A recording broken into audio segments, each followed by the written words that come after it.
Good morning to all present on this colloquium. Fourth International Colloquium of Studies on Africa, Afro-American Contemporary Relations in an Emerging Heterogeneous World Order. First of all, we thank all the people who have made this colloquium possible. My name is Noriji Sarai. As a part of the university program in Asian and African Studies of National Autonomous University of Mexico, I will be moderating this panel. Today's first panel is called Africa and the South-South Cooperation between Latin America and the Caribbean.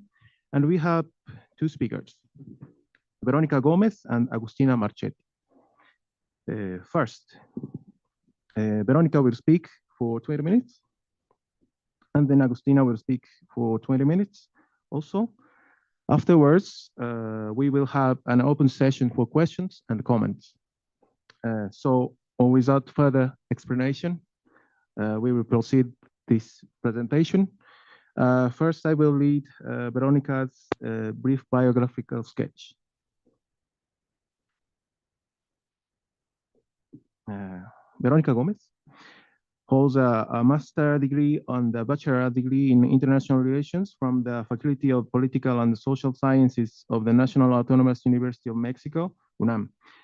She currently serves as an associate professor at the Center for International Relations of the same faculty. She is pursuing her doctorate in the graduate program in Political and Social Sciences at UNAM. And she is a candidate for the double degree PhD program with the University of Groningen in the Netherlands, where she previously completed the research stage during her master's studies.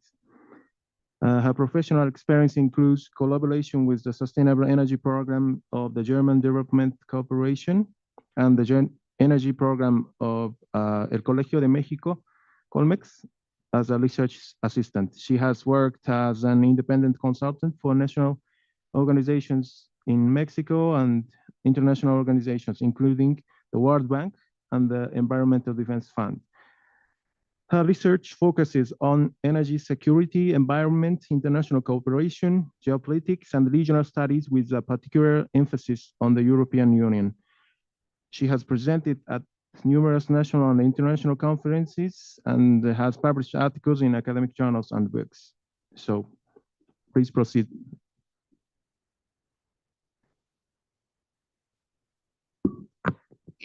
Thank you so much for the presentation.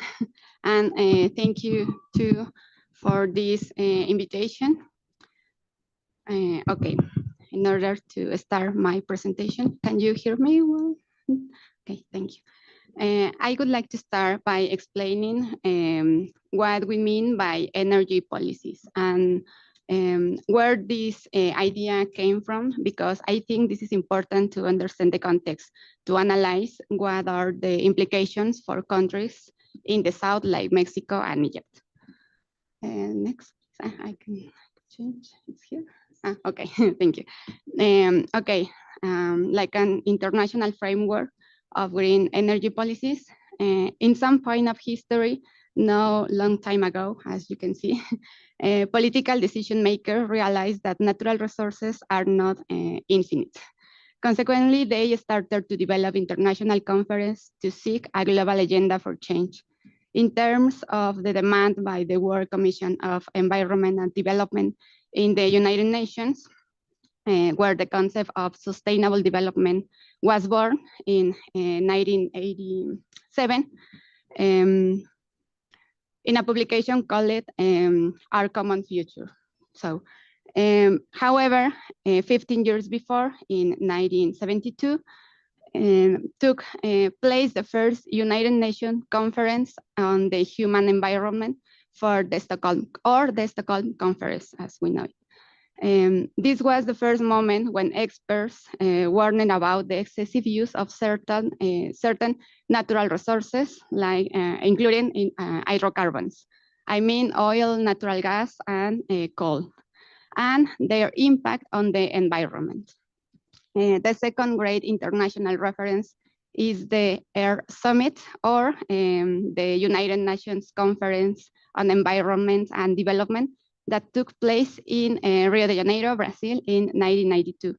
During the event, it was agreed for the first time to establish an international cooperation plan to address environmental impacts through the signing of the United Nations Framework Convention on Climate Change. That came into force 2 years later, and with that, the COP was created. I don't know if everyone knows the COP, but the COP is the supreme decision maker body of the convention. All the states parties to the Convention of Climate Change are represented in this organization, this COP, where they review the implementation of the convention and any other legal instruments adopted by the COP. So currently, 28 editions of the COP have been held in various venues of the 170 members of the convention, most of the states, but the most relevant has been the COP 21 in 2015, from which the Paris Agreement was adopted. And also, I hope everyone knows or hears something about the Paris Agreement, but it's the largest, because it's the largest instrument of international cooperation on climate change, in which the Paris seeks to undertake ambitious efforts to combat climate change and adapt to its effects, or that's why they say in theory. Its main objective is to limit global warming to below 1.5 degrees Celsius compared to the pre-industrial levels. That's mean in the 19th century. And maybe you can ask what does this have to do with Africa and Latin America? Well, and in practical terms, these international cooperation mechanisms have served, among other things, to promote cooperation from north to south. For example, as a result of the COP21 and the Paris Agreement, the 17 Sustainable Development Goals were created. Okay. And in the energy sector, and in the framework of the green energy policies, we can find 2 specific goals or objectives about energy sector. The first one is the 7th goal, affordable and clean energy, and the second one is the 9th goal, climate action. These two goals are, the main characteristic of these goals is that they present the cooperation as a necessity of the North countries to help the Southern nations, because the global warming issue, it's an international problem. And in the South, we don't have the technology or the money to develop renewable energy projects to help the environment. And at least this is what we can see about this lecture of the Sustainable Development Goals. But this is now the only instrument about that. There is another called the Joint Fund for the Sustainable Development Goals, that is a strategy financing mechanism promoted by the United Nations, mostly by the General Secretary at the United Nations, and whose objective is the adoption of economic, social, and environmental policies to lead to the creation of financing strategies that accelerate process on the Sustainable Development Goals at the global, regional, and national levels. So among the countries with highest funding from this joint fund are, for example, Fiji, Indonesia, Kenya, Madagascar, Malawi, and Malawi. And if you can see this map, maybe you can find a pattern in this that shows certain regions or countries denominated like South or Global South with more investment in it. So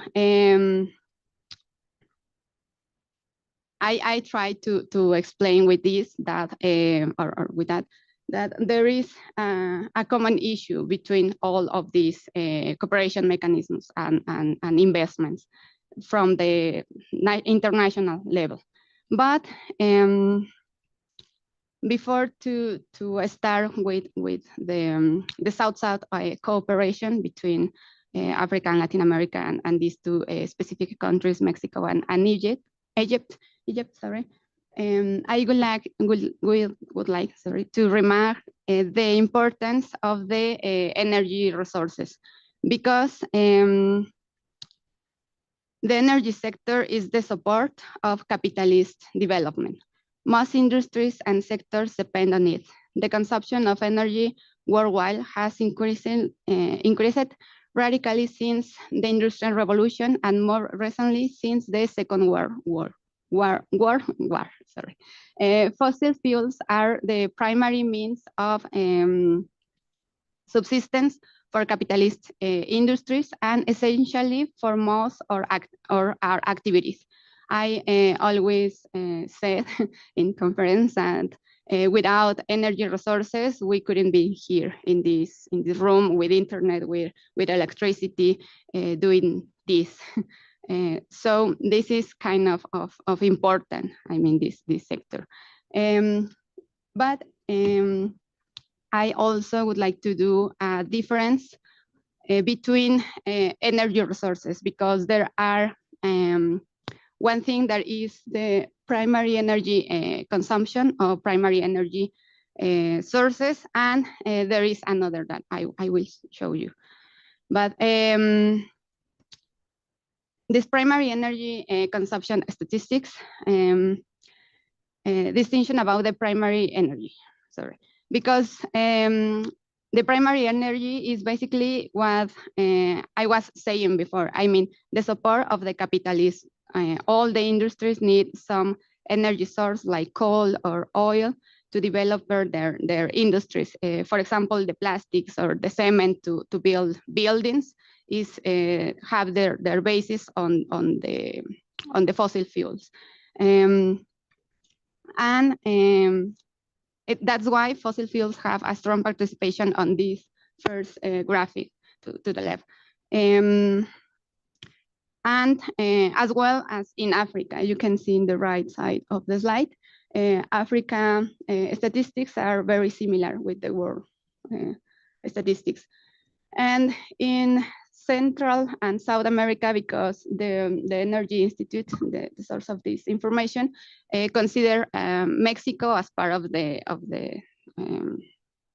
North region of America. But the Latin America statistics, you can see there is a little more renewable energies in the energetic mix.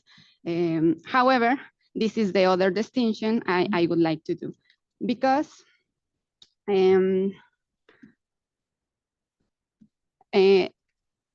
for example, okay, if I show you this other graphic to the left, you can see that there are more renewable energies in this graphic, right?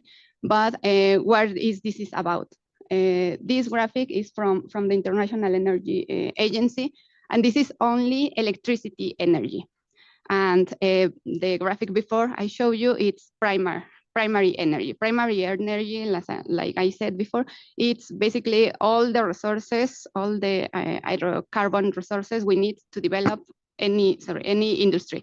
But electricity, it's only one part of this sector. And also electricity represents only 20% of the total energy that we consume from the energy sector.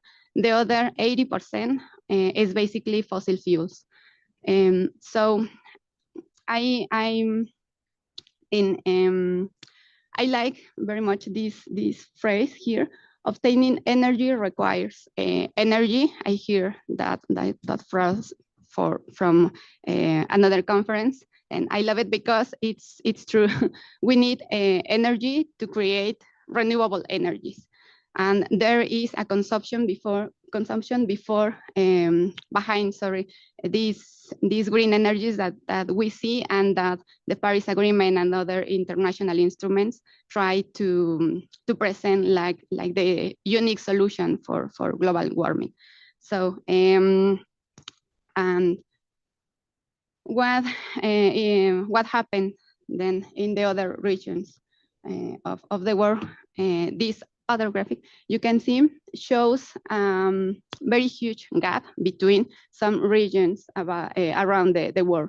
For example, Africa, all the continent, represents the lower levels of energy demand or consumption. But for example, North America, with United States, the United States as a leader, it's the most region that consumes energy. And Latin America, it's the first, in the third place. So when I see this data, I also can relate it with greenhouse gases emissions, because if you consume a low percentage of energy, also your emissions of the greenhouse gases are low. And this is one of the arguments that these international organizations have around the investment in the South. No, so as you can see here, the main countries or regions with most greenhouse gases are China, with 27% of the global levels, United States with 12%, and the European Union, 27 countries, with 6.5%. But Mexico has only 1.3% of the emissions, and Egypt have only 0.7%. So there is, like in the graphic before, a huge gap between these statistics. And like I was saying before, I'm asking why or what is the important to insist in adopt green energy policies in these countries when the countries from the north are consuming too much energy and they produce too much emissions. So in order to pass with these two specific countries, I would like to say in this point that this is part of my of the beginning of my PhD investigation. So at this point, I have more questions than answers. Spoiler alert, so sorry. But I think it's important, this kind of topics in the South-South cooperation and in countries like Mexico and Egypt, because Mexico and Egypt represent a strategic party in the geopolitical play, right? Because Mexico connects not only with North America, but also with Latin America. And Egypt is the center of a region, enormous region, like the Mediterranean region, all the African continent, and this Middle East. So, but also these two countries have some similarities in their relationship with other actors. The other region I'm working on it's the European region. So in their relationship, Mexico and Egypt with the European Union, for example, we can see that there is some issues before or behind, sorry, these investments, because these green investments in energy sector, because for example, in the case of Mexico, around 40 European companies are involved in the energy sector in Mexico.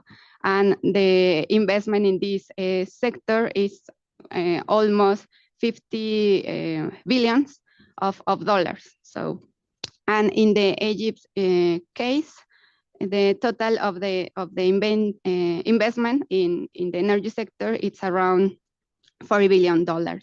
And there, in words of the European Union, these invest are focused on climate and economic cooperation. So what can we do as South countries, and what South-South cooperation can help with all of these that I've been presenting to you. And also I would like to point that, but all of this, I do not mean that the energy transition is negative. However, I consider countries such as Mexico and Egypt have to be key players in the sector, but have oil and natural gas in their territory, in addition to a climate that allows to develop of renewable projects. So as a solar energy and rivers that facilitate hydroelectric energy. I think that they should strengthen their ties and create energy policies tailored to their needs and those of their populations, considering the resources they have, and not just adopting a green model from the global north. Because while countries of the South, as we do, receive support or help to promote our energy transition through technologies and companies from the North itself has reopened its coal-fired power plants in the context of the Russian and Ukrainian war. So the global continues with some fossil fuels, but in the South we should or we'd have to do this energy transition with the help of the North. So the South-South cooperation needs to be different and have to question why the highest levels of population and energy consumption are in the North, but we in the South need more foreign investment in green policies. And finally, some conclusions, as I said before, are questions more than answers. Do we really need green energy policies in the South? The short answer could be yes, we need it. I think all the world need it, but differently to that are kind of imposed in our countries. But also, should the North change its consumption? Yeah, also they have to change. But what if they don't do it? We need to do something else, and I think the South-South cooperation can help with that. So finally, I think it is important to bring these topics to the table and discussion because our necessities as global South countries are different to the Northern, and more important, the consequences to adopt green energy policies which doesn't correspond to our context too, because I didn't talk about the consequences, but there are many social and economic consequences for this adoption of the green energy politics from the North. And with this, I finish my presentation. Thank you so much for your attention.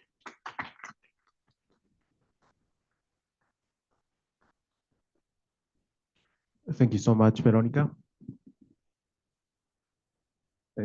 We'll proceed to next presenter, to Agustina Marchetti.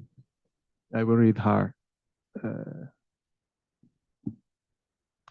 biography. So Agustina holds a PhD in International Relations from the National University of Rosario. She was a CONICET doctoral fellow between 2015 to 2021, and she's a postdoctoral fellow CONICET actuary from 2023 to 2026. She holds a higher diploma in Latin American and the Chinese Studies, Flaxo, Argentina. She's coordinator of the Latin American Africa Studies Group and researcher of the Program of Studies on South-South Relations and the Cooperation of the UNO. Member of China CONICET for the strengthening of research and cooperation with China and Asia in social sciences and humanities. Also, she's member of the Africa Department of the Institute of International Relations of La Plata.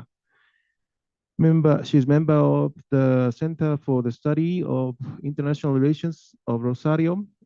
Also, she's a professor of the International Relations degree at the Faculty of Political Science and International Relations of the UN Universidad Nacional de Rosario, and a postgraduate teacher at the Catholic University of Cordoba. In the thesis workshop, in the PhD in International Relations, and in the PhD in International Relations at the National University of Rosario. She has taught at the master's degree in integration and cooperation of the Center for International Relations Studies of Rosario, at the master's degree in policy linkage with China, at the Autonomous University of Querétaro, Mexico, and at Aristotle University of Thessaloniki, Greece, among others. So please start your presentation. Thank you. Good morning. Can you hear me? Yeah, we can hear. Okay. Well, first of all, I would like to thank you very much for this invitation. It's really important for academic of the Global South to exchange this in this kind of events. So I'm really honored to be here with you. Well, I will share my screen. Please let me know if you can see my screen.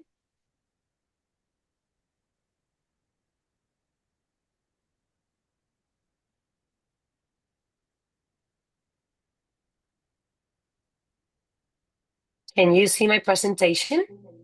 Yes, we can. Okay.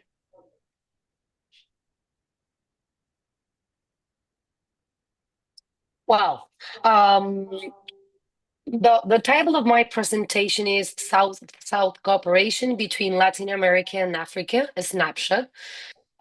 In order to talk about this topic, I would like to make a first comment regarding the difference between South-South relations and South-South cooperation. Since South-South relations unfold naturally between public and private actors with a state or transnational basis between different regions, or in this case, we are talking about Latin America and Africa. We can also include Asia, and it can involve conflicting interactions in the face of divergent interest. But when we talk about South-South cooperation, we are talking about a political construction that by its very nature requires certain basic common assumptions among the states involved. And why this is important? Because in this presentation, we're going to talk about the domestic and systemic conditioning factors related with the South-South cooperation between Latin America and Africa. So basically, South-South cooperation takes place between governments with converging positions related mainly to development objectives and to the formation of alliances for the purpose of influencing global issues. In this sense, when we go back to the definition of the United Nations Office for South-South Cooperation, here it comes to be like a manifestation of solidarity among peoples and countries of the South that contributes to their national well-being, their national and collective self-reliance, and the attainment of international agreed development goals, including, for example, 2030 Agenda for Sustainable Development Goals. So the presentation of Verónica, I think that it's a great example of what I'm talking about. In this sense, the guiding principles of the South-South cooperation are respect for national sovereignty, national ownership and independence, equality, non-conditionality, non-interference in domestic affairs, and also mutual benefit. why is this important? Because when we think what does the South-South cooperation expresses, we need to think basically in this scheme. I mean, when we are talking about South-South cooperation, we are seeking like share employer interest of, I mean, where the different governments of the South seek to strengthen economic interdependence. They promote trade and political integration processes, and they address to global and strategic issues that promote stability in the international system. That at this time we are like facing not a very not an international system with a great stability, right? So when we talk about South-South cooperation, it's important to say that the positions are mainly reflected in global institutions and in development projects and programs, as Veronica said in her presentation. I mean, different actors of the South need to work together in order to gain or to be like better positioned in Veronica's presentation was regarding green policies. That I think that this is, I mean, we can apply this for everything in South-South cooperation. And another point is trade and investment agreements. I mean, they need to work together in order to gain a better position in an international system. So here is the point. Also, domestic and systemic conditioning factors must be considered because they have an impact on the South-South cooperation. In this case, we're talking about Latin America and Africa, but it might be applied to South-South cooperation in every areas, dimensions, and actors. So, what happened with the South-South cooperation, and which was like the timeline, no? In the 50s, 60s, and 70s, there was the emergence and subsequent rise for the South-South cooperations, considering that there were some domestic and systemic factors, like, for example, decolonization of Asian African countries that mark the emergence of the South as an international actor. In the 60s, we have, in 1955, we have the Bandung Conference. In 1961, we have the non-aligned movement. In 1964, the Group of 77. And these were all instances in the international systems that made, that gave a chance for the countries of the South to use South-South cooperation as an opportunity, because they were all countries that were facing some similar interests or conflicts, okay? What happened in the 80s, or mainly in the 90s, is that with the globalization in the 90s and all the things that all the global South countries need to face was again an opportunity to give to find a chance to coordinate policies. But what happened in the 90s is that with the end of the Cold War, the advance of the globalization process and the implementation of the neoliberal policies automatically diluted the multilateral actions of the South, because there were so many effects, internal on complex internal situations that the Latin American countries that had to face, that the South-South cooperation stayed like between brackets. And the same happened with the African countries that had fallen prey to the Afro-pessimism and the donor fatigue. So here we can see how in those cases, the international or systemic conditioning factors directly impact on the South-South cooperation policies of the different countries. In the 21st century, we can see that it was like a resurgence of the South-South cooperation, that in this case, it was strongly driven by emerging powers, being China the most active actor. It was not the only, that for sure it was the most active actor in the international system. But one thing that I would like to highlight is that beyond the ups and downs and the different governments and the different narratives, there's one point that it's really important to take into the account. Latin American countries institutionalized South-South cooperation in different specialized agencies or different areas of South-South cooperation. So we in the first decades of the 21st century, we can talk about like how can you say, it was like reformist narrative regarding the international development cooperation system. So it was like a combination of the internal and exogenous factor that underpinned the South-South cooperation in line first with the MDGs and then with the SDGs. So here, despite all the problems and negative omens that we can see or that we can highlight, the 21st century brought a renewed hope for the South-South cooperations between these regions on different scales. And when we are talking about the different scales, we can see it in bilateral cooperation, multilateral cooperation, minilateral cooperation, and interregional cooperations. So in these different scales, we can see different actors, different themes, and different modalities of cooperation. Regarding both regions, we can say that in the bilateral cooperation, Brazil in Latin America and South Africa in the African continent were like the main actors that carried out the South-South cooperation programs.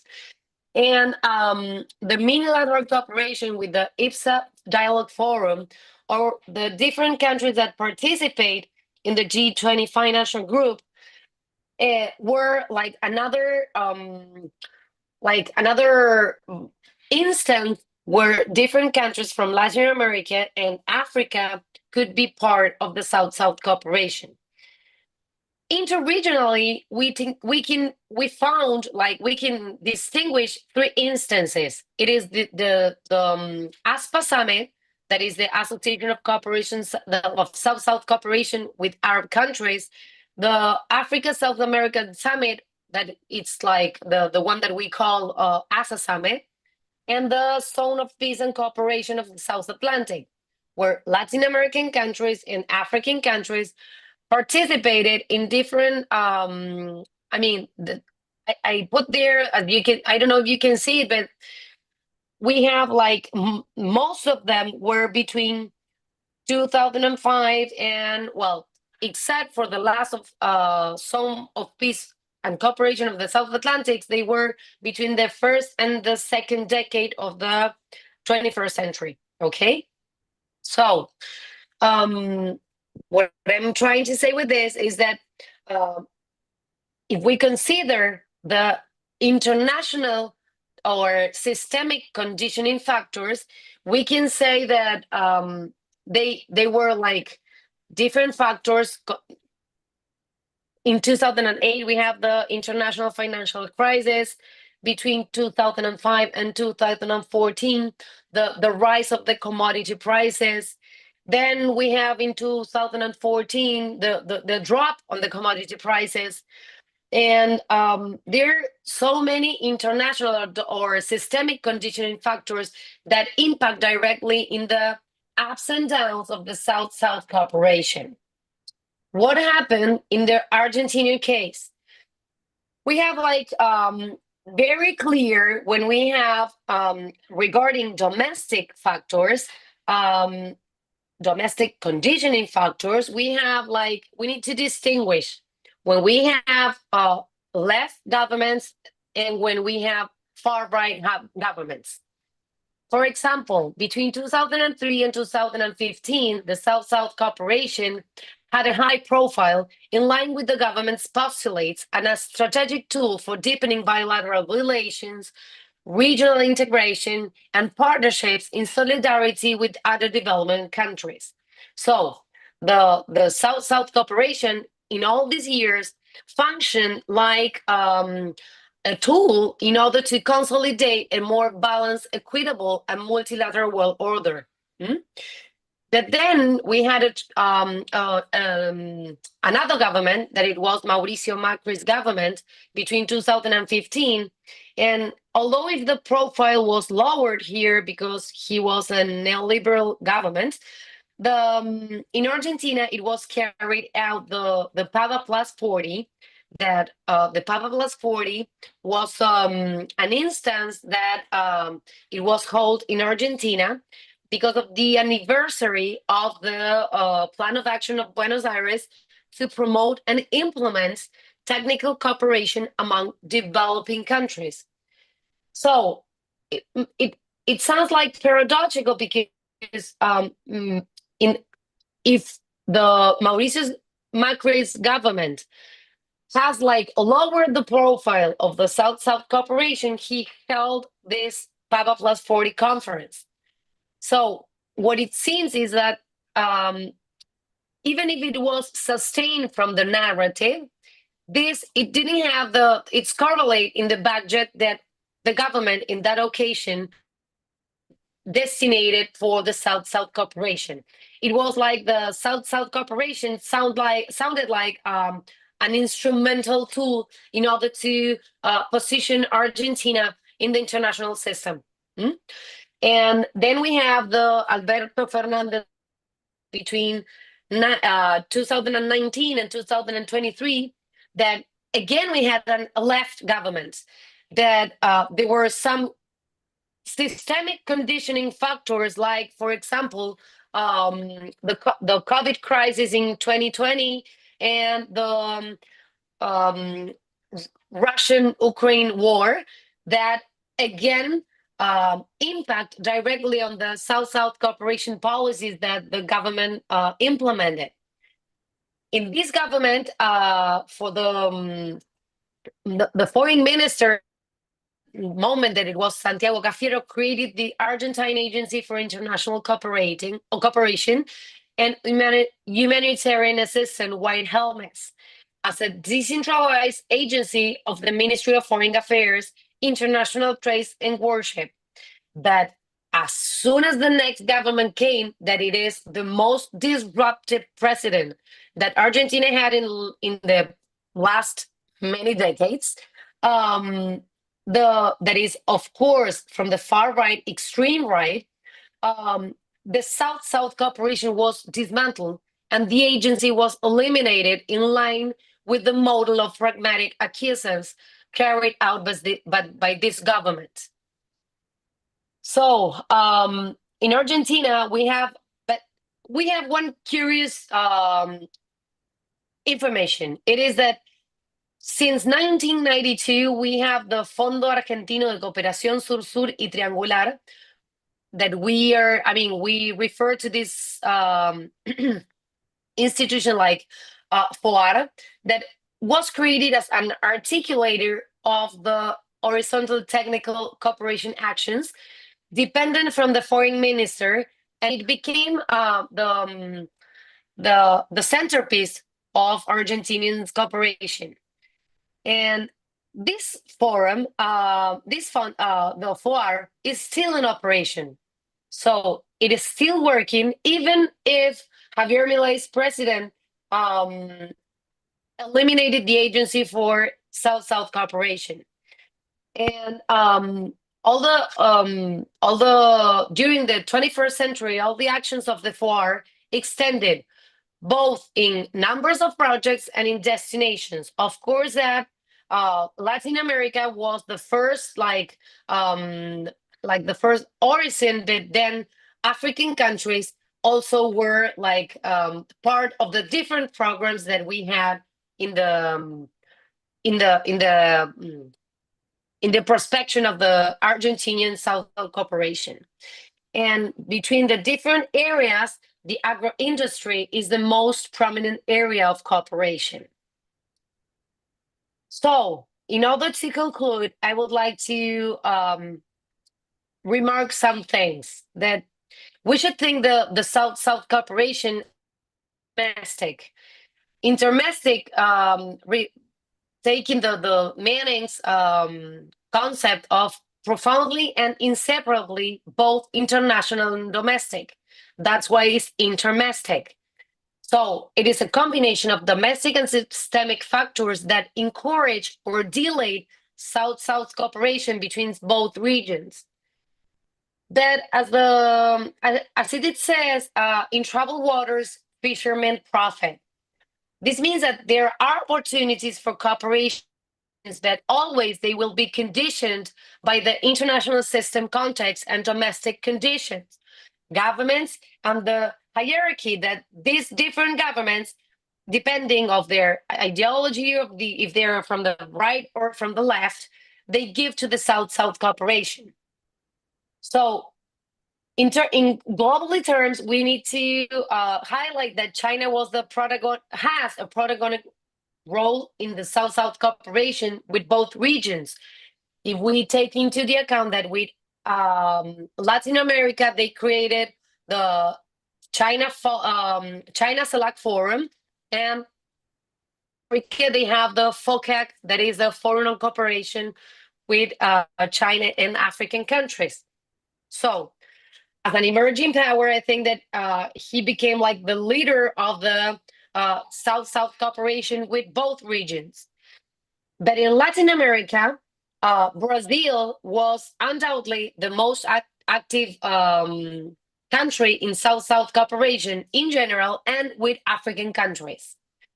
So in the next decades, South-South cooperation will continue to develop, but maybe at different scales or new scales, different themes, modalities, and also among different actors. So it will then be up to Latin American countries and African countries or African nations to overcome internal and external constraints and to take advantage of favorable circumstances to deepen their exchanges of resources and capacities, and thus together generate possible margins of autonomy. Thank you very much. Thank you so much. So now we can proceed open session for questions and comments. Any comments or any questions will be welcome. Yeah, wait for a minute. Good morning. It's still morning, right? Yeah, okay. I had a question for Veronica. I'm interested in this idea of South-South, of course, also what we were just hearing, but I didn't see in the renewable energy, you mentioned that there we have a lot of solar, but I didn't hear you say that anything about offshore wind development. And do you have any information or ideas about if that is something that should be done? I mean, there's so many coasts here in Mexico, and every time I go to the coast, there's a lot of wind. So I'm wondering, and there's a lot of new developments and new floating turbines and nature-based turbines that sort of help the flora and fauna of the oceans. And so I'm wondering if that's something you see as an important step forward in terms of developing new renewable energies. And second part is, do you see the possibility of connecting with sort of Pemex and other sort of traditional energy sectors here as they move to what I would hope would be a just transition, right? I mean, what are the mechanisms or what are the ways that you could see this kind of transition occur, and who might be the partners in doing that?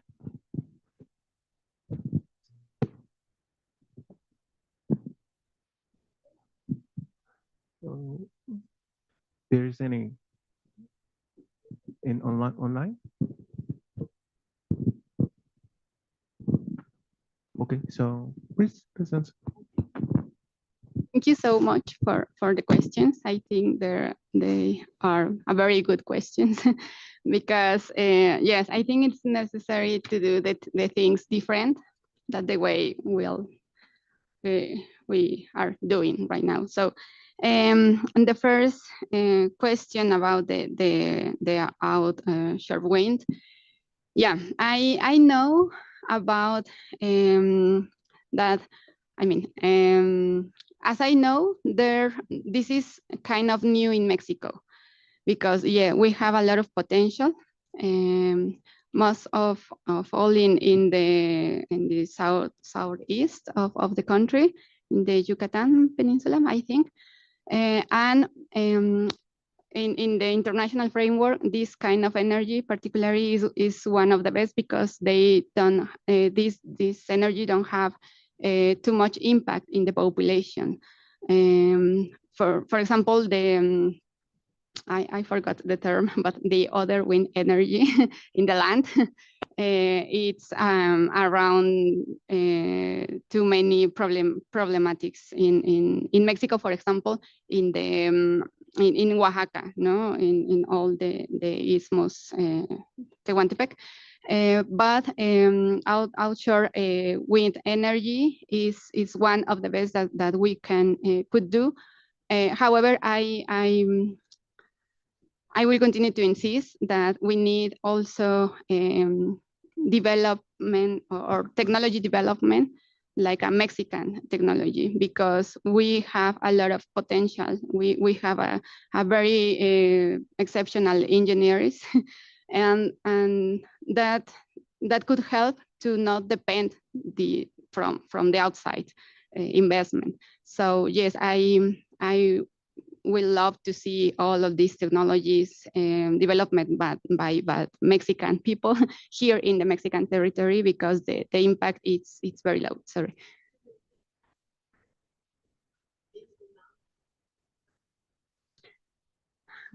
I will lie if I tell you yes or not, because I really don't know. But it's an interesting question because yes, I think I don't know. I defend the interdisciplinary studies. So it would be great if we have some kind of union with the energy department or something as a social scientist to develop something like that could help in real terms to the Mexican people and the Mexican development. And the second question about this cooperation or partnership with Pemex, for example. I think also it's interesting because as I said in my presentation, we need to change the way that we see the energy transition. And there are too much comments and the international area about the fossil fuels. No, it's like talk about the devil. I don't know. And but as I said too, countries from the north are develop their economies with oil and coal. China, for example, it is the most contaminated country based on coal. So for me, it's I couldn't think another way without fossil fuels, but in a responsive way, because yeah, it's a sector, it's a tricky sector, but we depend on it at the end. So it could be great if Pemex, CFE could work together with the renewable sector. Thank you.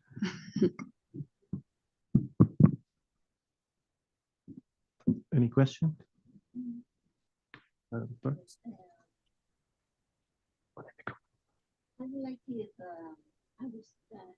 would like if Agustina explained better IPSA, IDSA, IPSA. Is this was only Brazil or it was also or from the south part of South America?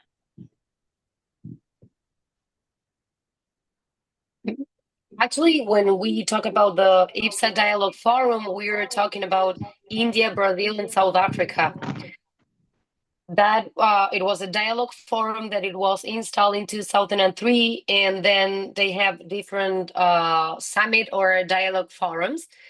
But the point was that when the BRICS forum gained importance in the international system, like the IPSA forum lowered the profile, because they were like 3 members of the BRICS that were also in the IPSA group. And I think that if we need to distinguish one of these forums or this group of countries that gain like importance in the international system in the last decades, we need to talk about BRICS and not about IPSA. With this, I don't mean that it's not important. That the point is that the presence of China in the BRICS makes that the BRICS group unnecessarily, it's important by itself. China, it's important by itself. So wherever China is, it's important nowadays.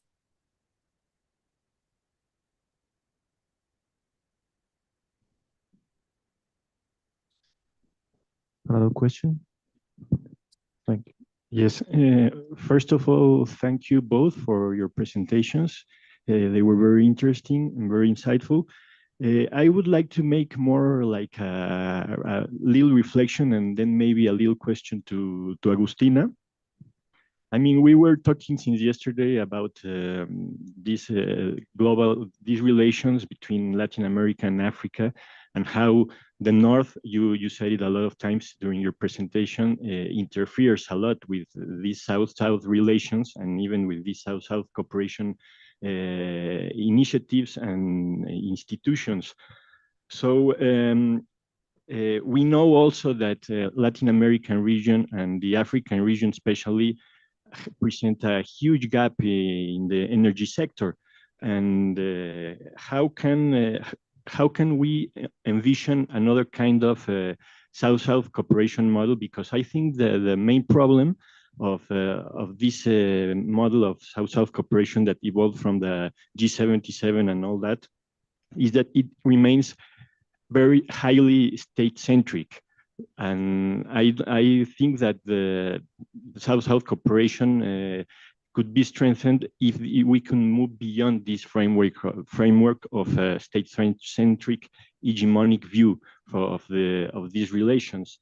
I don't know, maybe if there's at some point the member of these of international regional associations can overcome their logic of gathering only by the state institutional means. No, maybe as Babatunde Fagiagibo says, if it's possible at some point to transcend the member states of these associations. This was, I don't know if I make myself clear, but it's like my little question and reflection.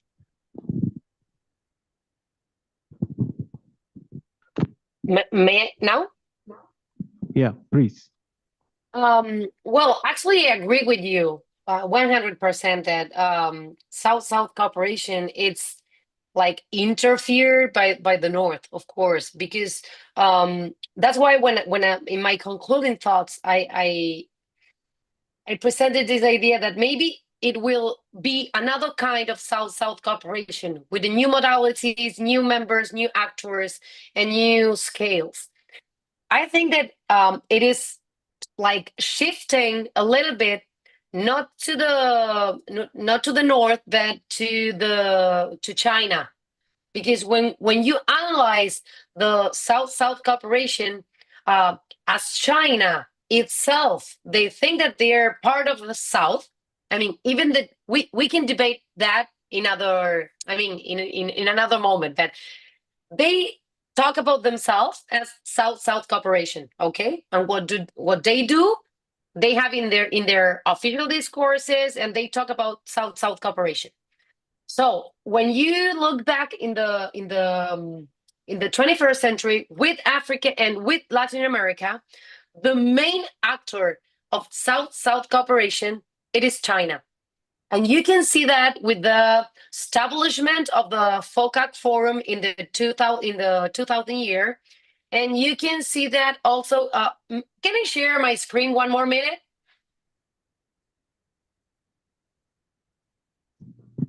Yes, of course. Just a minute. Let me show you one, okay.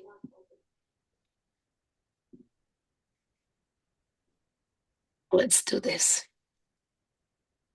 Oh.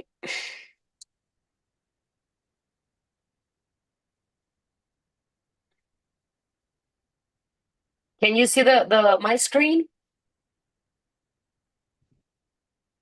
Yes. Okay. This is what I'm trying to say. In the 2000 establishment of the Forum on China-Africa Cooperation was like a milestone in the history of the relations between two regions. I mean, between Africa and China. Some years, I mean, this like functions as a dialogue mechanism for bilateral and multilateral cooperation. This means that the main counterpart for the African nations, it's China. The same happened with Latin America. If we go to the, just a minute. If you, as you can see here, from the 2000 onwards up to 2021, we have all these instances of South-South cooperation between China and the African countries. The same happened with Latin American countries that, I mean, this was like a model that then Latin American countries replied in the relations, in the South-South cooperation with China. If you give me 1 minute, I will show you another. Here, can you see this? You have in 2008, the first policy paper. In 2015, the first forum on Community of Latin American, Caribbean States and China. So in each one of these forums, they have been held 3 up to now. They were like the basis of the South-South cooperation of Latin America. And in the FOCAC Forum, that is the basis of the South-South cooperation between China and Africa. So I think that the shift is going in that way. I mean, it's not maybe like before that they were like traditional powers or European countries in the colonies that were like the main actors in the cooperation, but now it's shifting to the emerging powers. I think that is the one of the main changes that we can identify in the 21st century. I think that I don't know if that answered your question. That Yeah, thank you. you're welcome. But well, I have been reading that it's the center of the policy center of Morocco. I don't remember very well the name, and they have a bulletin every week, and they are talking about the Atlantic South cooperation, but especially with well, Morocco, and I think Morocco is the leader of that cooperation. But I would like to understand if you can explain me a little bit more. This Atlantic South cooperation, o sea, it means that in no cooperation with the North, it's Atlantic South cooperation.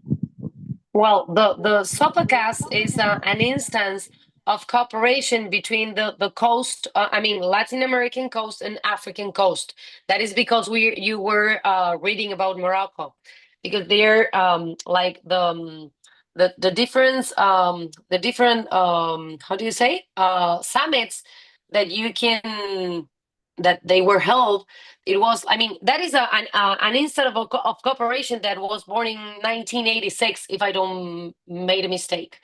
So the point is that the zone of peace and cooperation of the South Atlantic, that is known in Spanish. We know it as sopagas or sopegas.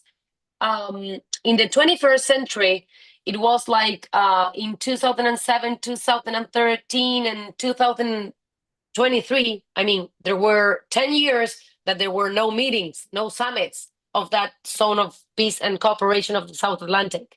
But the countries that are part of that zone of peace and cooperation of the South Atlantic are only the ones in the coast. Okay, so we don't have between both regions so many instances of bi-regional cooperation. As I mentioned in my presentation, we can identify three: the ASA Summit, the ASPA Summit, and the SOPACAS Summit. So it is not, I mean, they're not countries of the North because they are only the ones on the coast from Africa and Latin America. Thank you. I think we have time for any one question more. Any other question?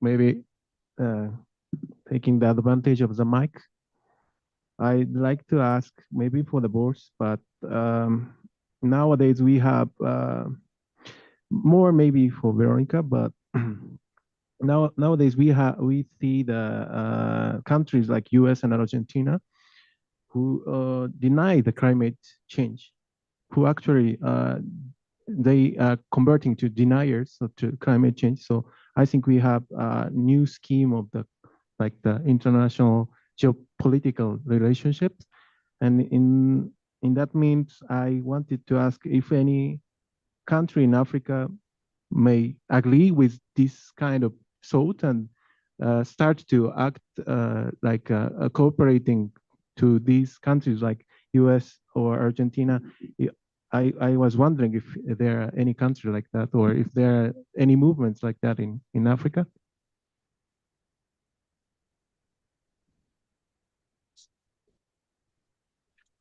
Que sí hay algunos países ahora en África que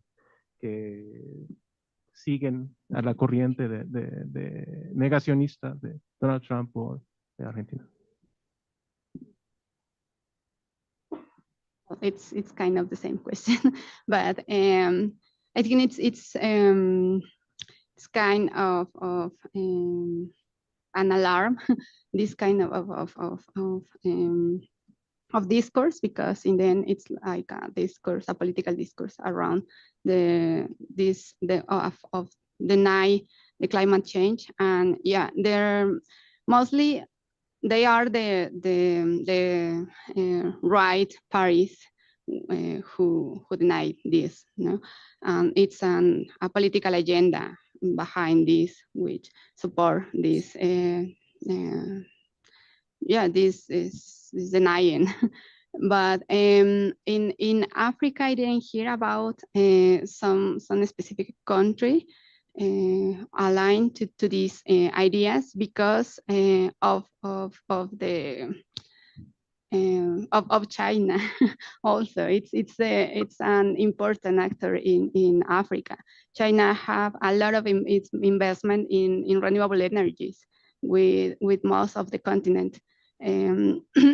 Sorry, most of the green technologies in the continent are from China, not exactly, for example, by the European Union or the United States. So, and Donald Trump put away the Paris Agreement another time when he came to this time to the presidential. So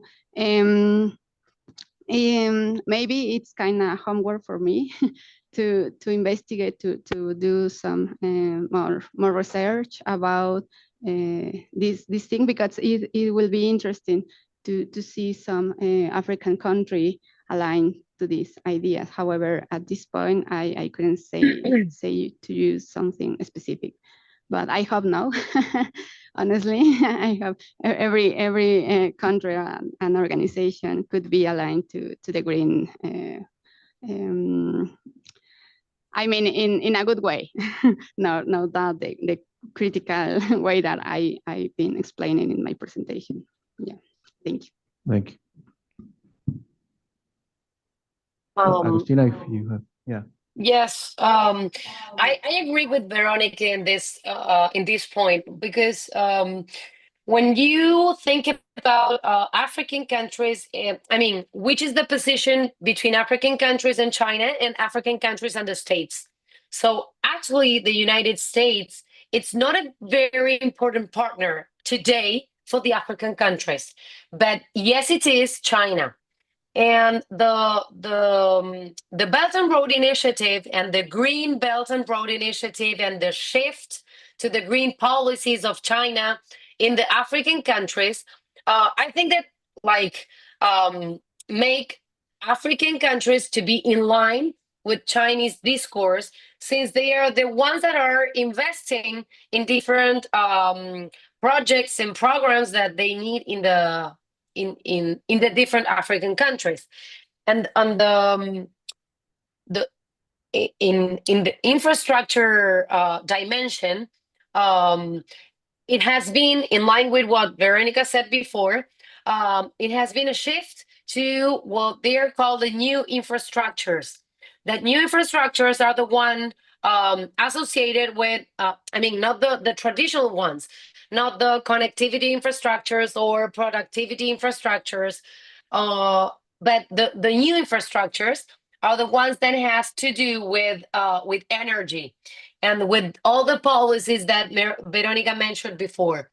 So maybe there it is an African country that is aligned with Trump idea or with Milei's idea, but I don't think so.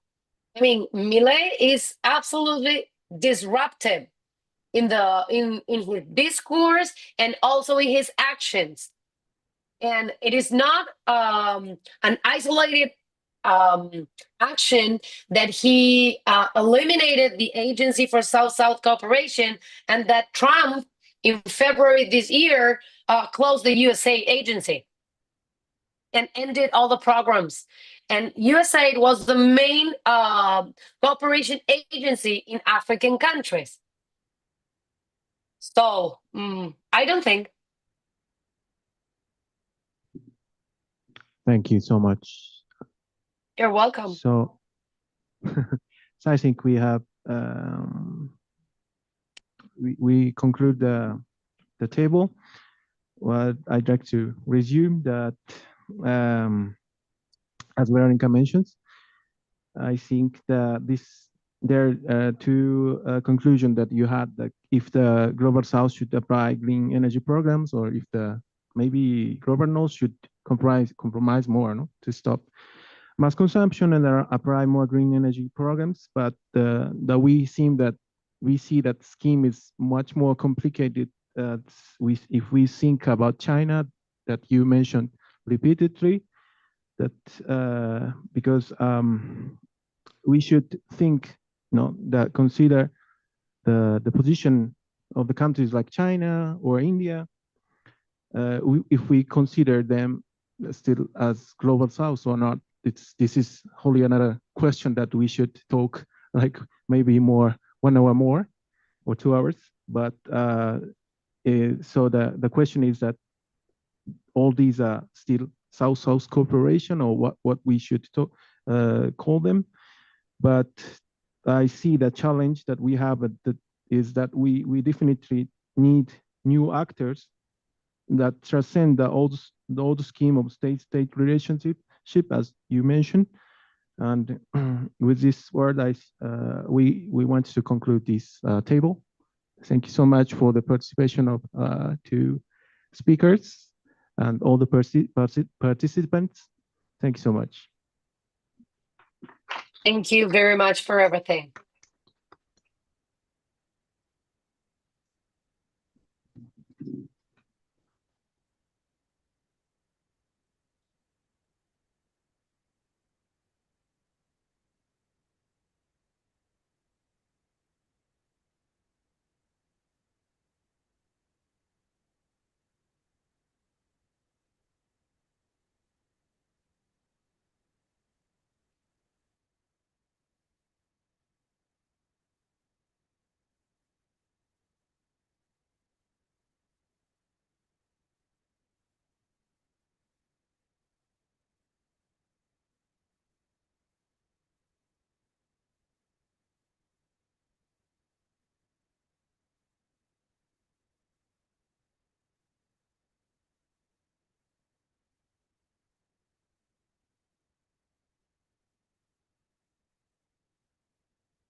I don't know if está funcionando el micrófono.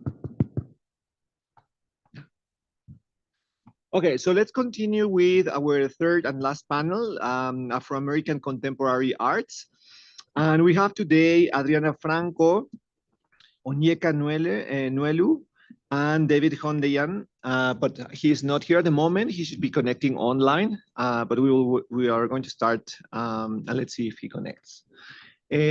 I'm gonna read a bio, and after that you will have around 20 minutes.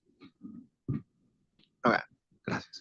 Then you're gonna have around 20 minutes to give your presentation, and once you conclude with your presentations, you all conclude your presentations, then we're going to have a round of a series of questions and concluding remarks. Well, for those who don't know me, I'm Arturo Mendoza, and I work at the Escuela Nacional de Lenguas Lingüística y Traducción here at UNAM. So let me start with Adriana. Adriana Franco is an academic technician of the Latin American Observatory of Geopolitics, OLAG, at the Institute of Economic Research here at UNAM. She's a professor at the Faculty of Political and Social Science here also at UNAM. And she's part of the university program in Asian and African Studies from PUEA and the Mexican Council of International Affairs, COMEXI. She's a member of the National System of Researchers, Level 1, and she has participated in various academic conferences and has written in books and specialized magazines, journals, scholarly journals. So thank you very much for being here today, Adriana, and I will give you the floor. So please go ahead.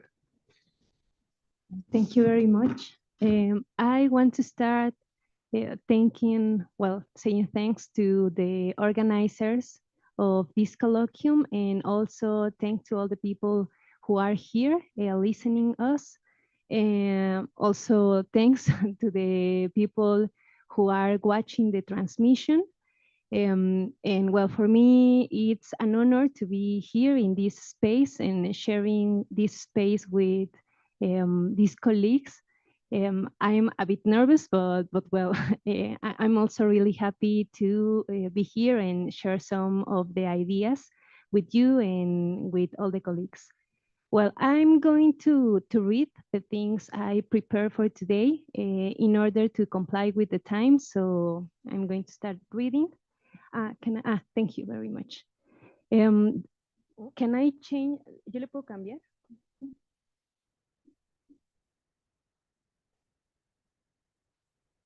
Oh, the next one, please.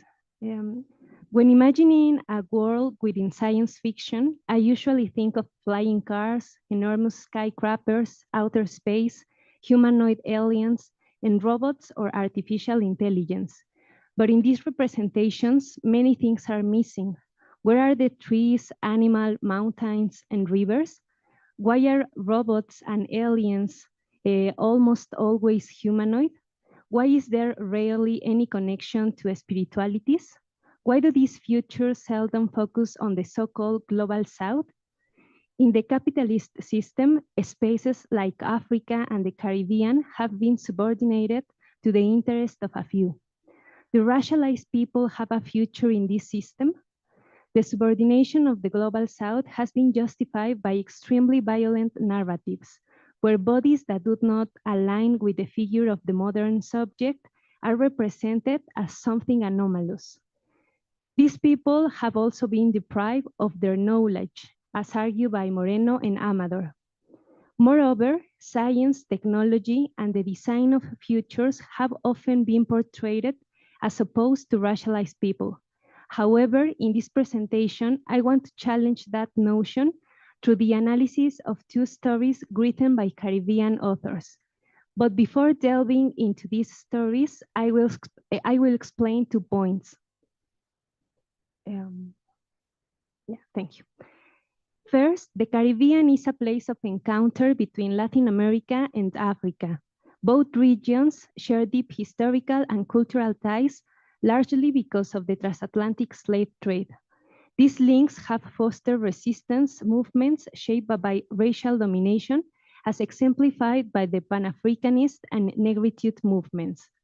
The Caribbean is a space of hybridity and syncretism, where miscegenation flourishes. These African connections are richly reflected in Caribbean literature. Second, the next one. Racialized people have been writing science fiction for many years. However, we rarely read these texts.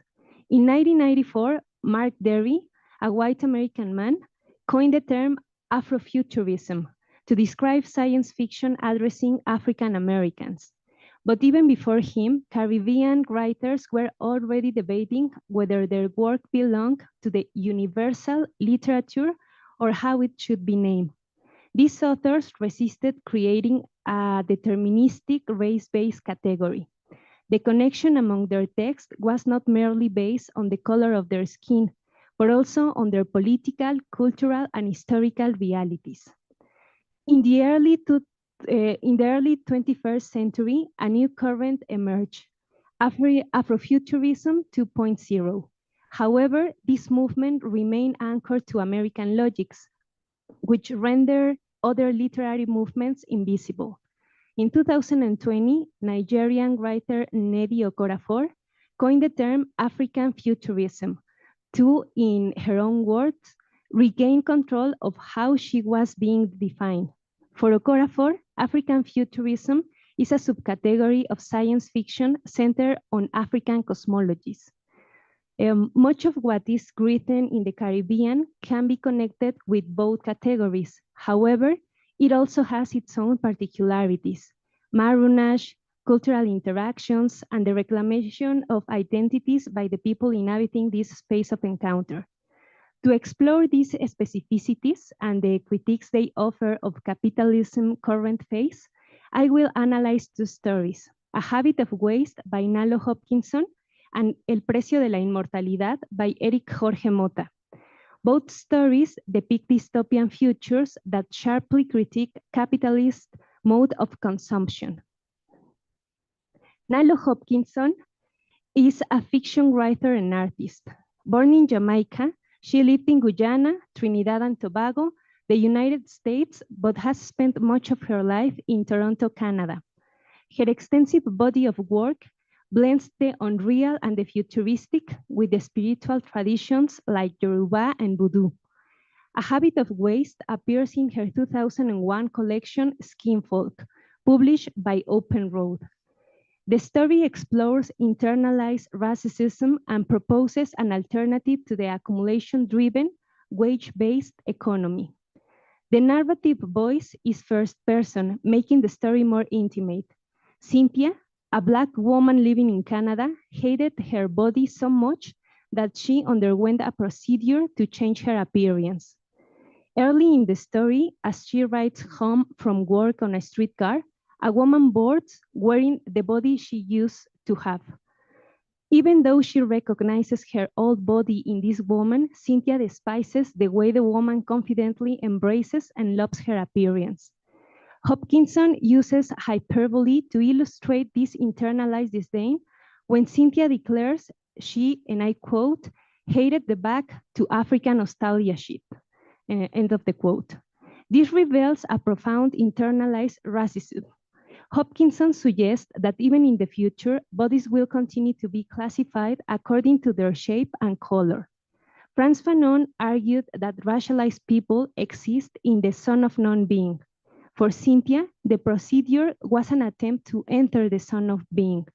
Although racialized populations have tried to escape this marginalization by adopting white cultural norms, under capitalism, they remain unrecognized as fully human. For Cynthia, the only perceived solution was to change her body entirely. Actually, she became a white woman. Cynthia also rejects her parents' accent. Hopkinson employs metonymy to highlight this when Cynthia remarks, and I quote, I wish they dropped the banana boat accents, end of the quote. Despite the story's portrayal of internalized racism, the woman on the streetcar represents resistance. She redefines her body and rejects imposed stereotypes. Furthermore, Cynthia worked at a food bank and had to save for 5 years to afford the body procedure, illustrating how racial domination compounds class oppression. Regarding the story's critique of capitalism, another character deserves mention, Mr. Morris, who was a frequent customer at the food bank and spoke with a Caribbean accent. One day, Cynthia delivered food to his house, and hearing his accent more clearly, she realized he was from Trinidad, like her parents. It was Thanksgiving, and Mr. Morris, alone, invited Cynthia to dinner. She accepted and was captivated by the aroma of the Caribbean food. Yet, she wondered how Mr. Morris could afford fresh ingredients, which were very expensive. Mr. Morris, a poor and unemployed elderly man, survived creatively. For instance, he foraged for plants considered ornamental but rich in nutrients. And he explains, and I quote, "I start thinking about how I never could go hungry back home as a small boy. How even if I wasn't home to eat my mother's food, I always have some kind of fruit tree or something round place." End of the quote. The visit to Mr. Morris transformed Cynthia's outlook. Although there is much more to explore, I will now turn to El Precio de la Inmortalidad by Eric Jorge Mota. The next one, please. Eric Mota is a Cuban physician and science fiction writer with a wide-ranging body of work that links futuristic themes with spirituality. El Precio de la Inmortalidad appears in Confederación Eléctrica Antillana, Antología de Ciencia Ficción Caribeña, published in 2023 by Elefanta. Unlike Hopkinson's English language story, Mota's tale is written in Spanish and focuses on the length people go to online for followers and the centrality of AI in this dystopian future. The story is narrated in the first person, but shifts to third person at the end to underscore the dramatic conclusion. The protagonist, whose name is never revealed, lives in Havana, which is part of the Earth-Moon system. On Earth, people primarily speak English and Chinese, though English remains dominant in programming and government-run AIs. Meanwhile, on Moon, Spanglish or Spanglish is the prevalent language. The linguistic dimension of Mota's story is particularly significant.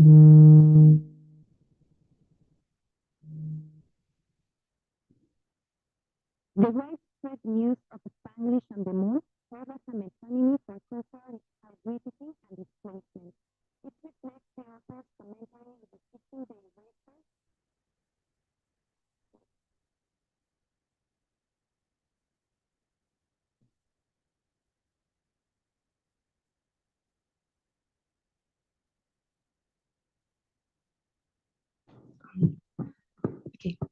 The widespread use of Spanglish on the Moon serves as a metonymy for the cultural hybridity and displacement. It reflects the author's commentary on resisting the erasure of localized identities. By juxtaposing Spanglish with English dominance, Mota critiques the cultural imperialism embedded in technological advancement. The protagonist becomes an influencer with the help of an AI named Scarlett.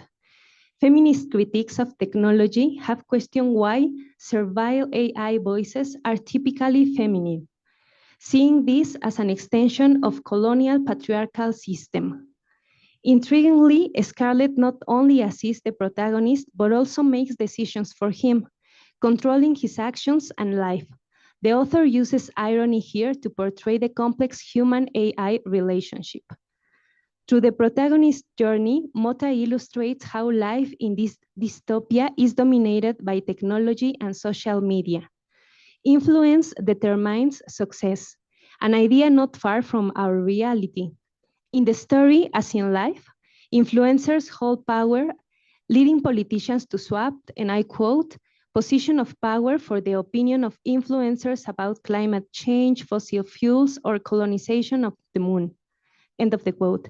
The protagonist becomes famous by performing dangerous stunts like leaping off skyscrapers and making epic landings.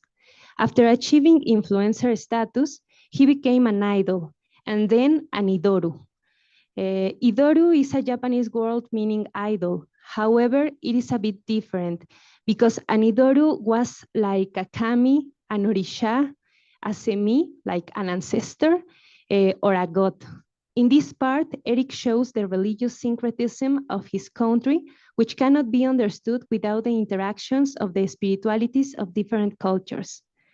To become an Idoru could grant him digital immortality. That's why the name of the story. However, this pursuit required ever riskier actions, which ultimately led to his death during a live broadcast. Ironically, this moment of tragedy was precisely what allowed him to achieve the Idoru status he had sought so desperately. And that's also when the narrative voice changed. Mota's narrative explores the dangerous intersection of capitalism, technology, and social media culture. In the story's dystopia reality, the craving for followers mirrors the relentless pursuit of capital accumulation. Social media metrics replace traditional measures of success, and influencers hold more sway than elected officials. The obsession with visibility and influence echoes today's world, where digital presence often outweighs personal well-being. Mota critiques this phenomenon by illustrating how the protagonist becomes alienated from his own desires and is ultimately consumed by the system that promised him glory. Scarlett, the AI, embodies the algorithm logic of contemporary digital platforms. Her control over the protagonist's actions highlights the illusion of autonomy in algorithm-driven environments. Both Hopkinson and Mota's stories challenge mainstream representations of the future. In doing so, they resist the homogenization of science fiction and assert the importance of diverse epistemologies in envisioning possible futures. By centering Caribbean authors, this analysis underscores the region's contribution to speculative fiction and its capacity to interrogate global power dynamics. The Caribbean, as a historical and cultural crossroads, provides fertile ground for narratives that blend resistance, syncretism, and futurism. Hopkinson and Mota exemplify how Caribbean science fiction can critique capitalism, question the role of technology, and reclaim narratives of Black and diasporic futures. In conclusion, these stories challenge dominant narratives by foregrounding racialized experiences and proposing modes of resistance that transcend both technological determinism and capitalist consumption. Through their imaginative landscapes, Hopkinson and Mota not only expand the boundaries of science fiction, but also affirms the enduring relevance of Caribbean, though in global conversation about futurity. And that's all. Thank you very much.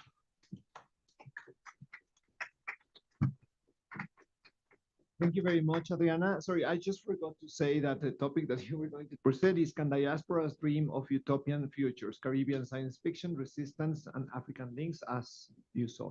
But thank you very much. And now we're going to continue with Onyeka Nwelwe.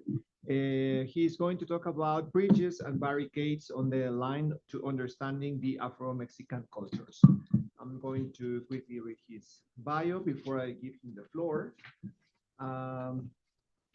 Onyeka Nwelwe, a Nigerian scholar, filmmaker, jazz musician, and publisher whose interdisciplinary work spans literature, cinema, and cultural studies. He has authored over 40 books, including The Strangers of Braamfontein, which won the Crime Fiction Lovers Awards and was described by Nobel laureate Wole Soyinka as raunchy. At the age of 18, Nwelwe moved to India, where he wrote his debut novel, The Abyssinian Boy, which won the T.M. Aluko Prize for Fiction and the Ibrahim Tahir Prize for First Book in 2009. His contributions to African literature and cultural discourse have earned him 3 nominations for the Future Awards Africa. Nwelwe has held several academic positions globally. He was an academic visitor at the University of Oxford, a visiting scholar at the University of Cambridge, a visiting research fellow at Ohio University, and a research associate at the University of Johannesburg.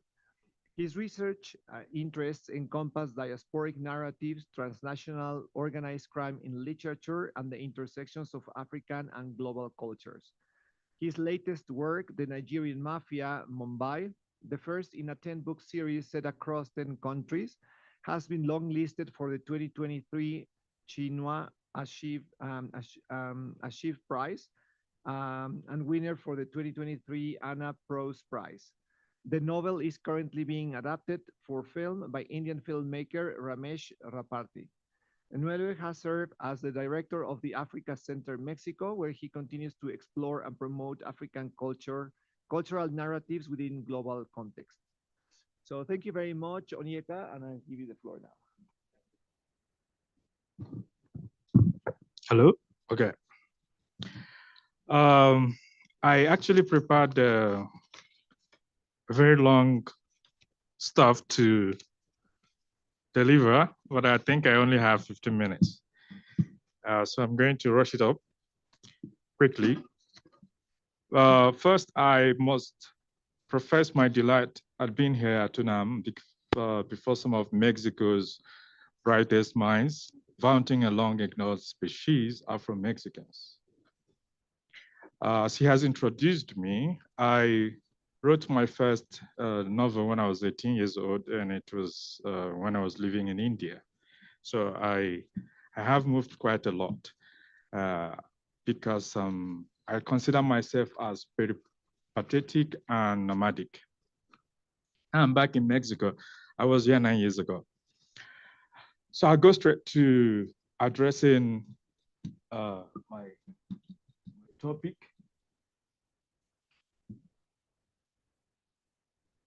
Could you move to the next page, please? Right. I find the theme I'm about to expound tremendously exciting. It involves a trawl through vibrant and exotic eras and scenarios. Although many here would understand my subject matter, conventions of intellectual discourse demand that I define my main terms. To plumb in our context means to get into, to reach and understand.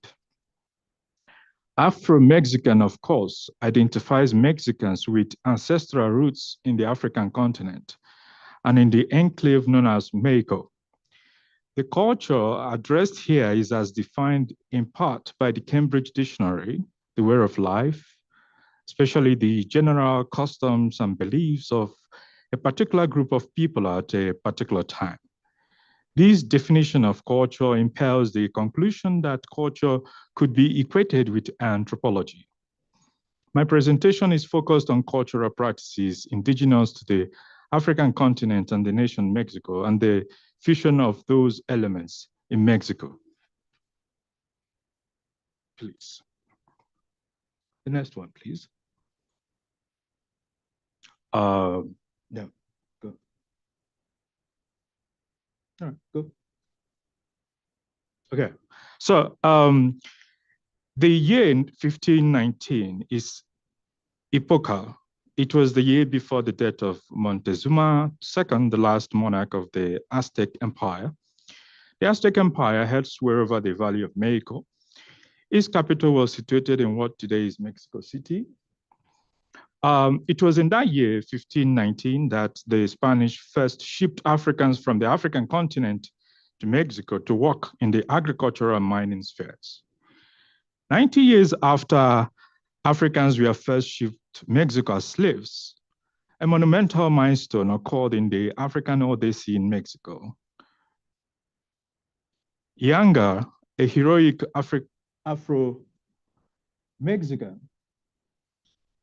yeah. No, please.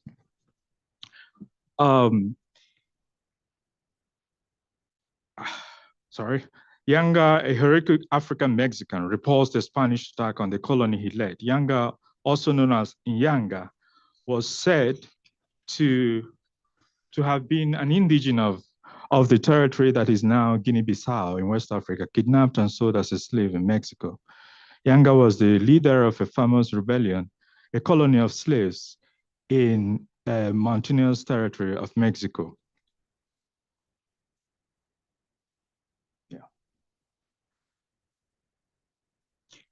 Based on the On these, the presence, indeed the tremendous influence of African culture on Mexicans can be assumed to be tremendous. Opposite here are certain remarks of the phenomenal African-American, Maya Angelou. Maya Angelou traveled and lived in West Africa in the then newly independent Ghana of Kwame Nkrumah in the 1960s. She discovered that cultural practices which she had grown up thinking of as African-Americanisms were actually Africanisms. She recalled being on platforms with luminaries of racial struggle, including Martin Luther King, protesting that the culture of African Americans was taken from them. After living in West Africa, she realized that African Americans had retained their indigenous African culture. This was an insight she discussed poignantly upon in her 5th autobiographical volume, All God's Children Need Traveling Shoes. In quote, "The Middle Passage and the auction block had not erased us. Through the centuries of despair and dislocation, we had been creative because we faced down death by daring to hope." Later in the same book, she mused, "Now I knew my people had never completely left Africa. We had sung it in our blues, shouted it in our gospel, and danced the continent in our breakdowns.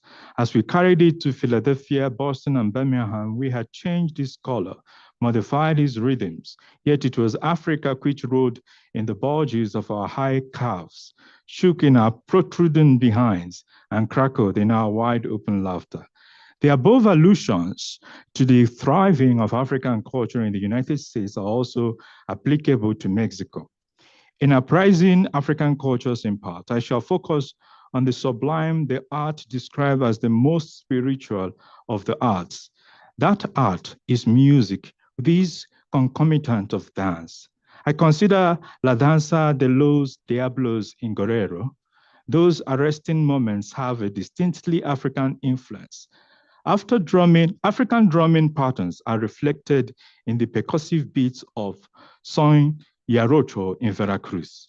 A process of breaking down might be permitted at this stage to prove the deep African origins of these elements. La Danza de los Diablos and Son Jarocho. If you ever find yourself in the African-Mexican communities of Costa Chica, particularly in Guerrero or Oaxaca, witnessing La Danza de los Diablos, you would feel transported to West Africa. The dancers sport devil masks, cowbells strapped to their waists, and move in hypnotic rhythmic steps while the drums control the pace of the performance. The spectacle prompts a simple question. Where else do we see similar dances? In Angola, Nigeria, and Congo are traditional dances with strikingly similar features. Marks representing spirits, exaggerated bodily movements, and drumming that dictates the dancer's rhythm. There are no coincidences. Historically, many of the enslaved Africans brought to Mexico were from Bantu-speaking regions of Africa, modern-day Angola and the Congo Basin. These regions have a long tradition of masked dances, where performers embody ancestral spirits or supernatural beings. I think I almost forgot I had a projector. Yeah. It is no surprise that the contributions highlighted above are seldom acknowledged as African, but simply as Mexican. I state as a simple truth that the world teems with stories. The story of Afro-Mexicans has been one of those forgotten stories hidden behind the narrative of mestizo, the idea that Mexican identity is solely the mix of Spanish and indigenous cultures. Mexico, however, is far more complex than is immediately discernible. But Mexico buried its African history under the discriminatory notion of mestizos.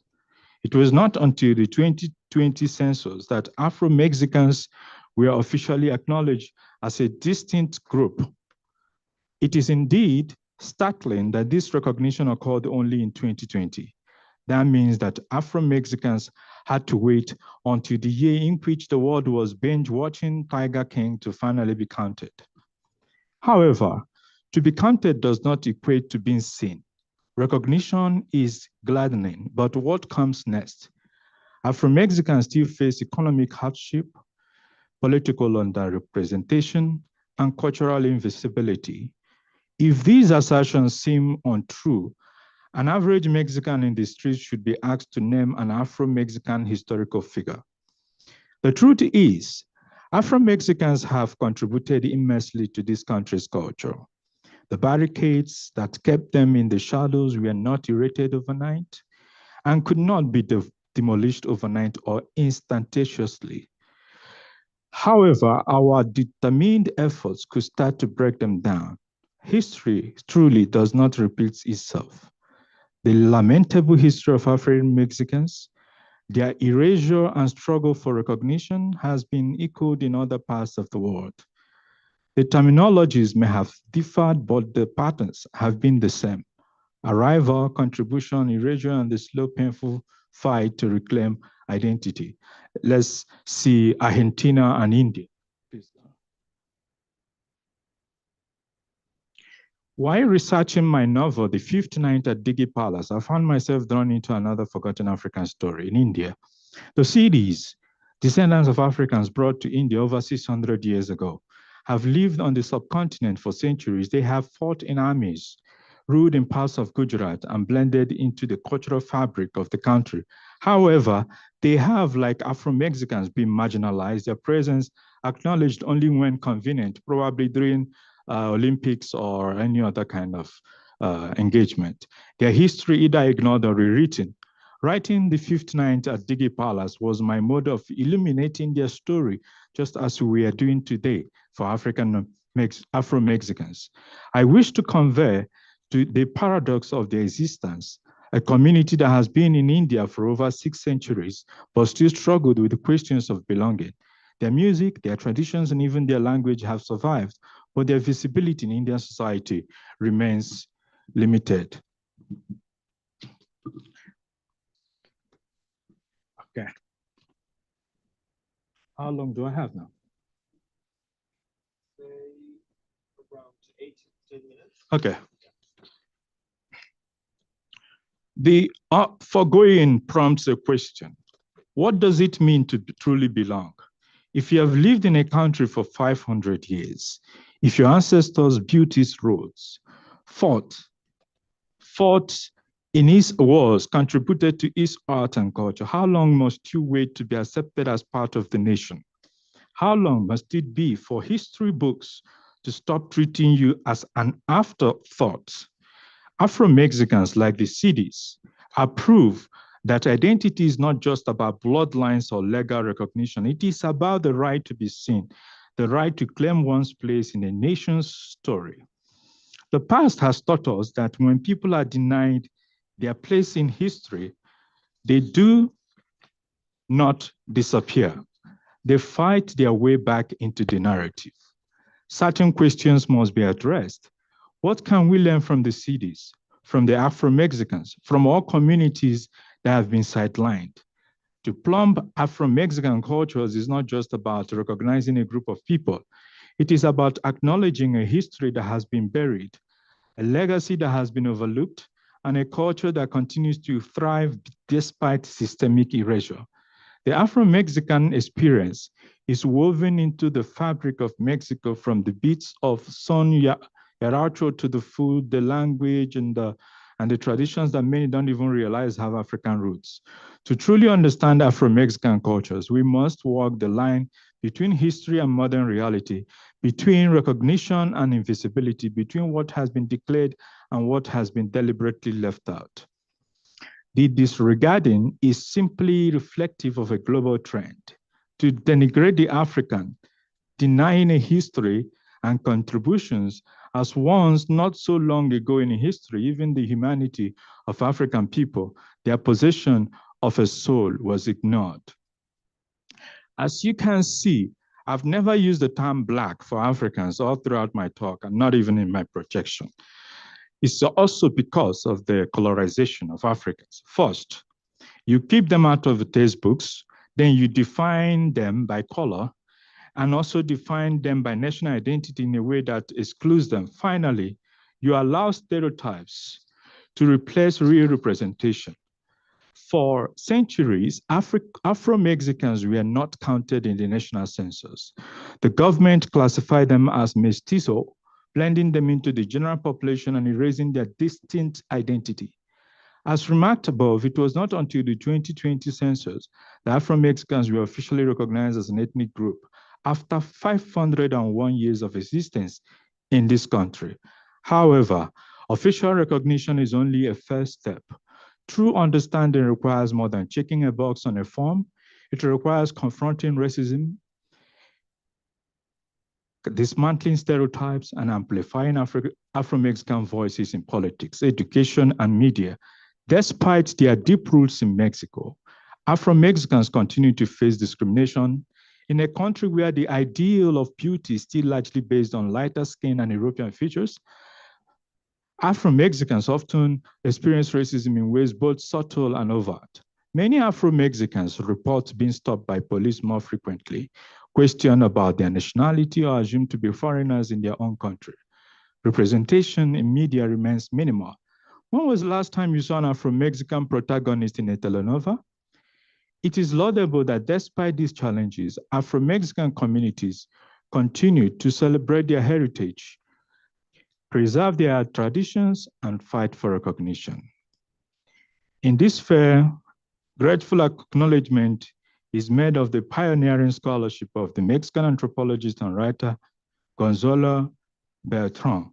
He beamed his lens on the existence and input of marginal populations, including the Afro-Mexican. Thank you so much.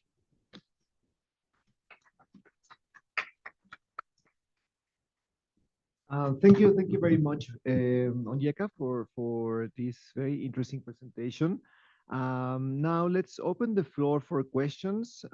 We have around 15 minutes. I'm sorry, let me see. There is no one else, right? David is not here. Okay, so we are going to then continue with the discussion, and now we are going to open the floor for questions. Please, if you have any question, raise your hand, and maybe we can take, let's say, 2 or 3 questions, and we'll work like that. So, any questions from the audience?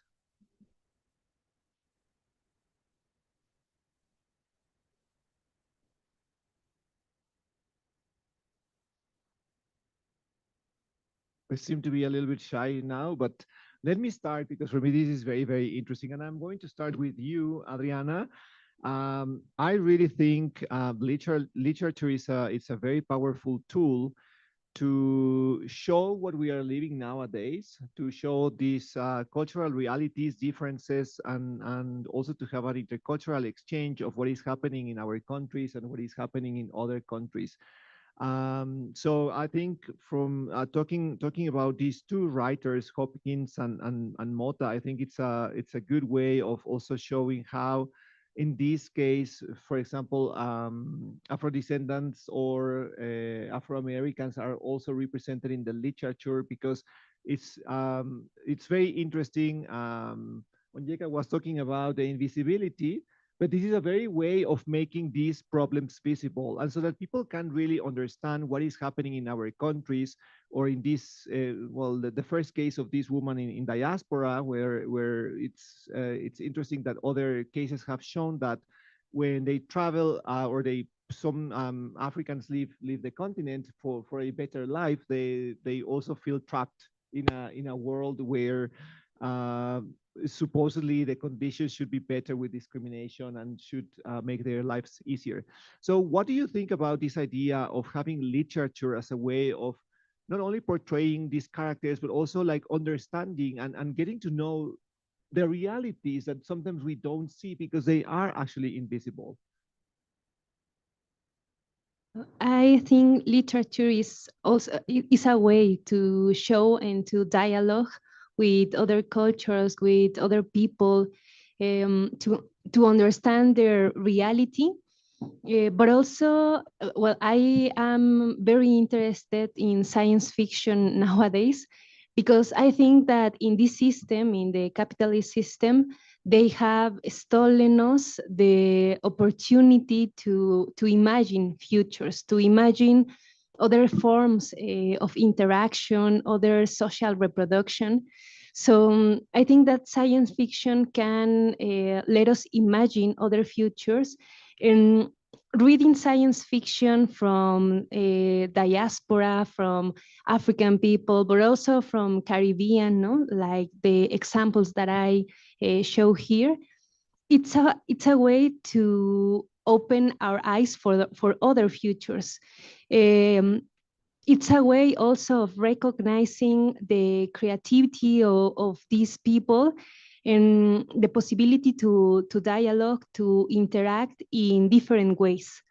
Because we always assume that the people in the South, and that includes us in some ways, always need help. We need help, and they have to show us how we should develop and how we should imagine our futures. But we are imagining our futures. We are creating those realities. We are doing other forms of socialities. So I think science fiction and literature is a good way to understand other societies, other cultures, but also dialogue with them. No? Not only like something that amuses us, but something that can let us construct other worlds. Yeah, I agree. And I think the idea of this introspection into the characters, because unfortunately, we are also in a world where social media and the news also portray the reality in a certain way. And then we even tend to then become racist with other immigrants coming to Mexico when we're also people who migrate to many other countries. But I think like going into literature, going into the character's mind, it's really a very good opportunity for people to also start making these connections and interactions with people who are also in diaspora or migrating for many different reasons. Thank you, Adriana. Onyeka, I think it's very interesting what you discuss, and especially the idea of Mexico only recognizing to a certain extent Afro-descendants in our country. And after 500 years, it's only 2020 when they started actually, I think it was 2018 when it was approved in the legislation that the recognition, official recognition for Afro-descendants in our country. But I agree with what you say, and this is still, there is still a lot of work to do. So it's the idea of invisibility. I think it also comes from what we experienced in the modern Mexico in at the beginning of the 20th century, when the Mexican government wanted to make this cosmic nation, and we were only one nation and only one population, and that actually helped to eradicate and invisibilize Afro-descendants in our country. So I think it's an important step, but there is still a lot to do. And I really like, I mean, not only your profile, like very wide profile, you are also a jazz musician and writer and filmmaker. So I would like to know, how do you think all these cultural approaches can also help to make them visible again? I mean, you spoke about obviously these different types of dancing in the Caribbean, but I think also music, dance, and the pop folklore, it's an important tool to make these Afro-descendants visible again. So what do you think about that? Very interesting. I wasn't going to blow my trumpet, but I have to. Maybe 2 weeks ago, we finished shooting a film called Los Perros de Mexico. Mm-hmm. And it's a film that is shot across different countries, but the heart of the story is Mexico. So it has Mexican actors in it. We have Colombian actors, we have Ecuadorian actors, and also Nigerian actors who speak Spanish. So it's made in Spanglish. And the idea was to say, do we have any collaboration between Africans and Mexicans in a film? Not yet. So this will be the first, hopefully. I've also done a song with the same title. I did a song, shot a music video with a Marchetti band, and it's my way of contributing to the narrative that I'm interested in first, because they always say that you have to lead by example.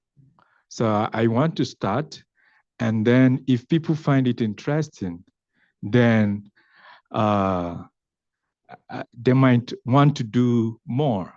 And this is what I've been doing for a long time, because even the first book that I wrote is set in India and is about an Indian family, an Indian woman, an Indian man married to a Nigerian woman. And I've been doing that for a long time. I also have a book set in Japan and Ghana. I also have a book set in Mexico, written in Spanglish. I also have another one set in Pachuca. So I'm doing my own best, and I hope it will be recognized. And we also organize the Puebla International Literary Festival in Puebla. So we might also bring it to Mexico City. The idea is to, for me, to always intermarry ideas. Yeah, and this is my own contribution, and I think other Mexicans should collaborate with us on that, on other things like music.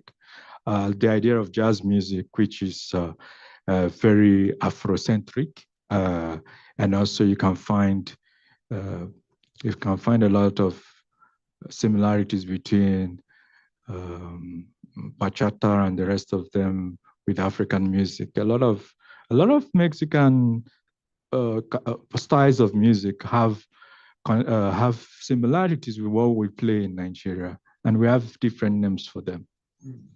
Yeah, thank you very much. Yes, you were also talking about the history books and the identity that Afro-descendants have the right to be seen. And I agree that, I mean, obviously history books should include that, you know, it's part of our history and it's part of the Afro-descendants history as well. So it's part of, you know, of our own shared history. I lived in South Africa for close to 6 years, and it was very intriguing teaching Spanish, also language and culture and literature, but it was also very interesting to detach from this context of teaching Spanish in this immersion in Mexico, and also to try to understand what are the links, what are the connections that bring Mexican Latin Americans with African South Africans, for example, no? Like if we are going to teach Spanish, that also should be included, you know, like all the folklore, like as you say, the heritage of music, the heritage of beliefs, you know, especially in the Caribbean, like religious beliefs, all that is part of our culture, it's part of our language, and it's also something that we should also include in teaching materials when we teach Spanish and culture. So the reivindication of Afro-descendants has to come from different points and not only from history books. I think it's one part of it, but then obviously all what you are doing, I think it contributes greatly to bringing these ties and connections together. Sorry, let me just 1 minute. I think we share a lot in common in many ways, even in religion, Santeria, voodoo, and so many things, and they can be amplified through literature, through films, through music. So it's not only one channel that can be done, but I totally agree with you. There are so many ways to do that. Yeah. No, the similarities are actually quite interesting. Also learning in South Africa about the Sangomas. Sangomas, that's Santeria. We have with the chamans here, you know, it's basically the same. It's basically the same concept. I don't know if there is any influx of that here, you know, but of the Sangomas here, traditional healers. They are here. it's obviously there are so many connecting points that we have to start bringing up to make this connection between our continents. And sorry, I'm taking the floor for a little bit too long. Are there any other questions or comments from our audience? Yes. Maybe just a little comment as well. I think I totally agree with you that literature and arts and all this historical connection with these cultural practices with traditional African music here in America, in the Caribbean, more specifically, are becoming more important in the creation of scholarly work as well, as sources, as news kind of sources to create academic and scholarly work that usually historically these sources are ignored. And we usually just take into consideration academic sources and most of time Eurocentric and American sources. So I think it's imperative now to introduce this, all these arts and art studies, cultural studies contribute to rewrite history from another perspective. No, I always tell my students, and here is, there's one student from my classes at the faculty, that when we study, for example, the French Revolution that happened in 1789, we should also study the Haitian Revolution that happened just 2 years with difference, and all the connections between these two processes, instead of only studying the French Revolution or seeing Haitian Revolution as a peripheral event in history. So I think it's crucial to delve into these kind of sources to be able to create new perspectives of history and rewrite it ultimately.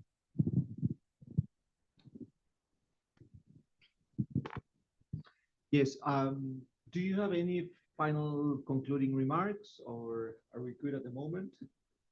Thank you again for being here, for your wonderful presentations. And this is then the end of our third panel at the colloquium. Thank you very much, everyone, for being here today. Thank you.